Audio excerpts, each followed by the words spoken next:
crazy. This is crazy. Hold on. Let me make sure I'm recording. Okay. Where are you at, Samantha? I am in Bradford, Ontario, about an hour north of Toronto. Oh, lovely. We've had a lot this week of folks from that same area in Ontario. It's true. I always ask, how close to Muskoka are you? About an hour and a half, depending on which part of Muskoka. Yeah, and do you get up to the lake a lot in the summer? As much as possible. It's so dreamy. It is. It's the best. Where does your extreme weather story take place? It actually happens in the Kawarthas, so more to the west, but also a very beautiful area of Ontario. Oh, nice. The Kawarthas? Say that again. Kawartha. Never heard of the Kawarthas. Before I jump into this story, can I tell you a crazy sidebar story? Yeah. Monica, you're going to hate this. Uh-oh. Is it like a vagina? Mouse or vagina related? Or a mouse in a water bottle? A few weeks ago, I get a call from my sister-in-law, and her and my 3 nieces, my youngest niece likes to play in their van. And so all the 3 of them are in there, and all of a sudden my middle niece says, "Mom, why is that cup moving?" Because her little sister was playing with this reusable mug. Oh. Any guesses what was inside the mug? Rat water bottle? No. A rat water bottle. No. Oh This my is God, I was joking. number 2. This is crazy. This is pandemic level This now. is, you guys, check your water bottles. The lid was on, I guess, if she was playing with The it. lid was on. The lid was on. What did they do? They turn into squids and liquefy and pour themselves in and reconstitute? They can remove their ribs and stuff. And that's so disgusting. I know. And also, I thought that was like a 1 in a million story when I heard that. And now I'm like, oh, these rats are just infiltrating our vehicles. Oh. Fuck, dude. Oh, Oof. God, disgusting. All right, well, now everyone can resume. Yep. Resume their terror.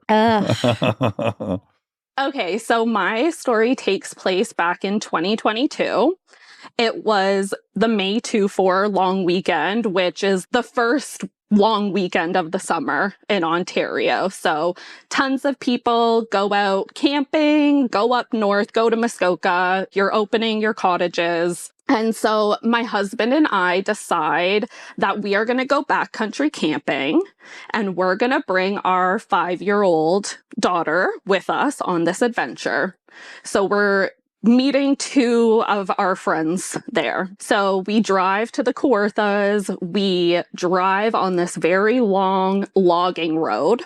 So in the middle of nowhere, we park our cars and we start to portage. So we have our canoes, we have all our camping stuff, and we have to do this 1-hour trek to the lake where we're going to launch our canoes and go and find a camping spot somewhere. You Canadians get after it, man, because the other person we talked to had a lot of portaging. We've heard a lot of portaging lately. You Canadians are like, yeah, it's going to involve some canoeing to get to where we want to go. We're gluttons for punishment, you know? It's all part of the fun. So we get to the lake. Everything is great. The weather is beautiful. We launch the canoes. My beautiful daughter is leaned back in the canoe, her 5-year-old self, and she says, "Mom, this is just the best day ever." And so we're canoeing along, and all of a sudden we hear thunder. So we're like, okay, we have to get off the lake. We start counting because that's an indication of how far away the storm is. And we figure we have about 12 minutes. So we're paddling along trying to get to the first bit of land that we see. Our canoe lands on the land. Within 2 minutes, it is raining aggressively and the winds are insane. So I grab a tarp and I put it over mine and my daughter's head, and she's understandably terrified. And I'm like, no, this happens all the time. It's going to blow over quickly and we're going to be on our way and everything's okay. The storm came on so quickly that she didn't even have time to take off her life jacket. So we're under this tarp, and all of a sudden I hear a tree snap. And in my head, I'm like, Widowmaker, because that's what they call trees who fall on campers in the middle of the night and kill you. Oh, boy. But I don't hear my husband or my 2 friends screaming, saying get out of the way or anything like that. So I'm like, it's probably fine. I grab my daughter and kind of tuck her under me as much as I can. And within the same second, bam, a tree lands on my daughter and I. No. So the impact from the tree catapults my daughter out of my arms. Oh my God. Wow. Like a loose football. Yeah. So in my head, I'm like, my daughter is dead.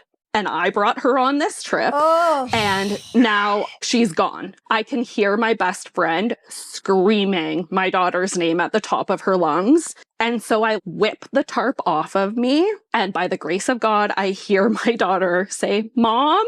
And I just look at her and I say, run. And I look over and my friend's husband was coming around, and the look of terror in his eye, I was like, oh, this is bad. And so my daughter runs to him. I like Hulk this tree off me, get up and start running, realize that the wind has been knocked out of me. So I'm like, you know, that feeling. Yeah, you're going to die. And I'm screaming, get under the canoe. Because now I'm like, this whole forest is coming down on top of us. Yeah. And my friend's like, Sam, we can't get under the canoe because when Alex, her husband, was trying to pull it in, the wind was so bad that it lifted him off the ground. Oh, wow. We, again, are just hiding under a tarp. And I'm like, this is it for us. Like, we're done. Nice knowing you. So when the tree fell on me, my ankle popped out of the socket and then popped back in. So I'm injured at this point. Luckily, I think because my daughter was wearing her life jacket, it absorbed the impact of the tree falling on her and saved her life because it like protected her. Wow. Basically, from beginning to end, it's 5 minutes. After this storm passes, I'm like, get me the heck out of here. We're going back to our car. This weekend is done before it started. I'm traumatized. You're pulling the ripcord. We're done. And so we get back to the portage trail. And in my head, I have this like 3rd-degree leg sprain. I have no idea what just happened. I'm terrified. And I'm like, I just need to get to my car and go home. No, when we get back to the portage trail, it's literally like a giant stomped through the forest. The trail is completely gone. The forest is completely torn up. We have to like hike over and under trees to get back to our vehicles. Dragging this canoe the whole time? No, we left the canoes there. Oh, okay. We were like, we'll deal with that after. Like, let's just get to our home base. We get back to the vehicles. It took us like 2 hours to hike back to them. We get back to the cars and there's no way we can drive it out. The logging trail is gone. The forest is destroyed. There's nothing and I'm injured. So luckily I had a tiny bit of service. I call 911 and they're like, yep, you're not the only one out there. We're sending a military helicopter to come pick you up. Wow. Oh. The military helicopter comes. They strap me to a board, strap my daughter on top of me. She instantly passes out from like shock and stress. What happened? It's called like a drenchero. I always say it wrong, but it's essentially like a tornado, but it's a huge gust of air that's more like an arrow. Travels really far, really fast, and the radars can't really pick up on it the same way they do a normal thunderstorm or a normal tornado. And that's why there was no warning. Whoa. Oh my God. Luckily, right before I get strapped into the bodyboard thing, I text my mom and I say, we're going to this hospital. Bless her soul, she drives 4 hours one way to pick me and my daughter and my husband up from the hospital. Our 2 friends had to stay there and hike out over like 3 days. Oh my God. Because again, the vehicles couldn't get out. Luckily, all I had was a sprain. My daughter didn't even have a scratch on her body. And then my husband and a group of his friends and our friends who were there with us spent the next 3 weeks chainsawing out the logging road so they could get our vehicles out. Oh my gosh. This is nuts. Why didn't the military helicopters take the others? I mean, I know limited space. Yeah, but 3 days. Okay. They could have died also. All right. So we have some photos.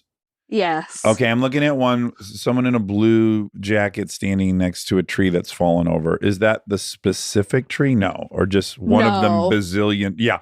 This Oh whole my- forest is leveled. Whoa. So there is one picture with a canoe and like a hat in it. Yes, I'm looking at it now. That's the tree that fell on us. Oh, boy. So we were under that. Oh, wow. And a tree fell in someone's car. Yep, my friend's vehicle. Oh my Oh, wow. No shit, God. 3 weeks. Yeah, there's a car covered in 3 fallen trees.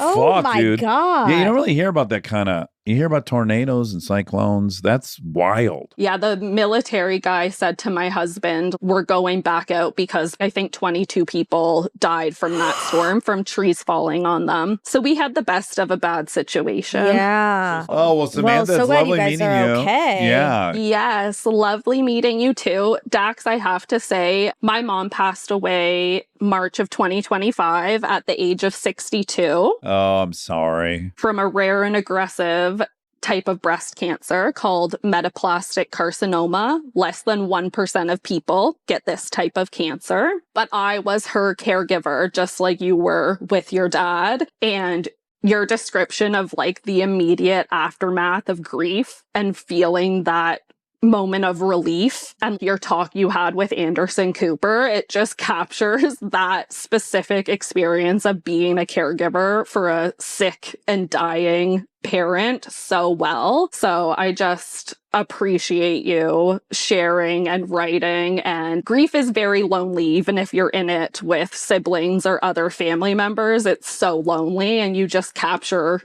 the experience so well. So I appreciate that. Oh, yeah, my pleasure. Thank you.